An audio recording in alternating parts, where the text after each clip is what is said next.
Magandang hapon po sa inyong lahat. Naririto po kami sa St. Joseph Chapel. Kasi ito na naman po ang aking sasabihin. Tayo po ay laging haharap at magdadasal tayo na ang lahat po ng oras na naganap na tayo binibigyan ng Diyos ng paghinga, pasasalamatan po natin. Kasi po ang buhay ng tao, sandali lang. At hindi rin po natin alam, lahat po tayo, bedate po tayo sa Panginoon. Kaya lagi po natin hahawanin ang ating kalooban. Tsaka po buhat sana ngayon sa paglilider ko na ito, huwag po kayong magdadala na magtatanim ng galit kahit kanino. Gamitin niyo po yung matindi ninyong pangunawa. Napakaganda po ng mararating ninyo pag po kayo ay nagdadasal. Ang inyo pong karamdaman may ganti, mahirap ipaliwanag. Kasi po, yung nakararating dito, ako naman po walang karatula, wala naman pong na naiisip po nila ako. Ang ibig sabihin, yung pong aking nalalaman, nakakabahagi sila. At kawa naman ang po naman ng Diyos, nakatutulong at nakasusubaybay. Kaya nga po ako, hindi ako nagsasawa ng pagpapaliwanag.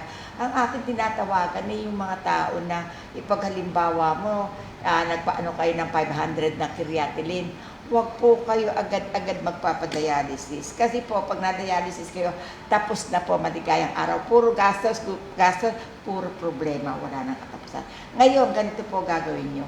Magpalinis kayo po ng bituka, magpurga po kayo, bumili po kayo ng niyog, magkata kayo. Basta po yung inaakala ninyo na bababa ang inyong creatinine, na kayo po yung magtatae. Heto pa po sasabihin ko sa inyo, yung pong matataas ang sugar, pag po umabot ng 500 ang sugar nyo, lalatag na po katawan nyo.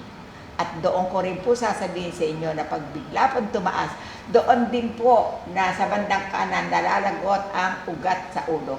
Kapag po nalagot ang ugat niyo sa ulo, ala na, latag na po kayo. Kaya po kung sakali man, ito naman pong akin kung kayo po may nararamdaman, dagdag buhay. Dagdag buhay. Para po yung mga kasama nyo, hindi naman kayo basta-basta magkaproblema. At kung ano man po ang bigay sa atin ng ating mahal na Panginoon, tanggapin natin. Hindi po tayo pwedeng tumawad kung ano po gusto niya. Kaya po lagi natin sasabihin na kung kayo po'y magdadasal, ganito gagawin nyo.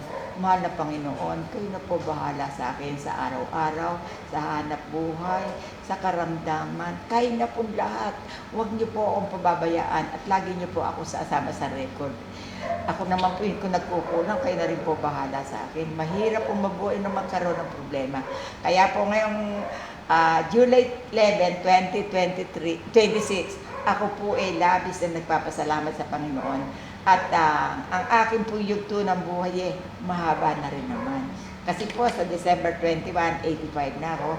Pero hindi ko pa rin po alam kung hanggang kailan ang finishing. Pero ako po ay nakangiti sa inyo at lagi po ako nagpapapansin. Kaya kung naririnig niyo man po sana ako, sana naman po ay makabahagi kayo ng aking sinasabi sa araw-araw.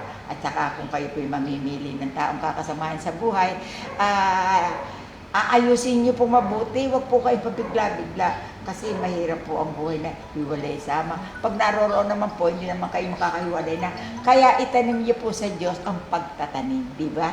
Hindi ko na po pakahabaan at ang dasal ko po'y Panginoon, ikaw na po ang bahala sa lahat ng galaw namin.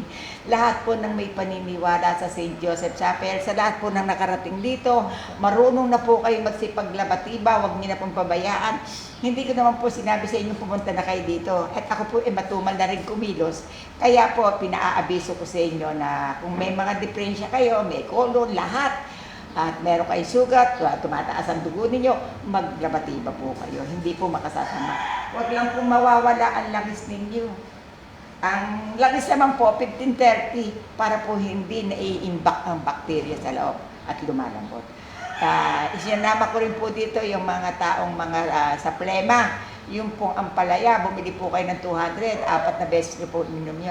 Yung pong pati po sa paghinga ninyo, luluwag. Kasi yung pala po ating dito, yung voice box natin, pag po mailalim, mawawalan na po pala kayo ng boses.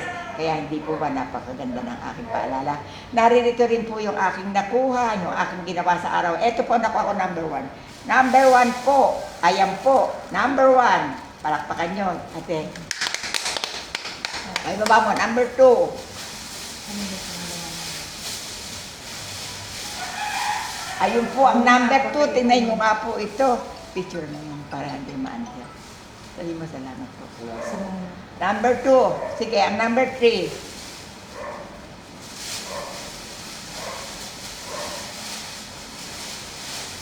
Ito po ang number 3. Alam niyo po ba, yung mga lalaki na magkakaroon po ng catheter, inaagapan ko rin po na wag po kayong magpapa sa pantog. May paraan din po diyan. Kaya po ito, hindi po ako nagsasawang magpaliwanag sa inyo. Kaya magandang hapon po sa inyong lahat. Ito po aking mga ginagawa, isang bagay na pagpapaalala sa mga tao. Kaya, Kuya, Marcos Arcal, ano masasabi mo? Maraming. Lakasan mo. Salamat po. Maraming salamat. Thank you po at luminawan na po yung ano ko. Wala na po. Nawala na po ang problema ko.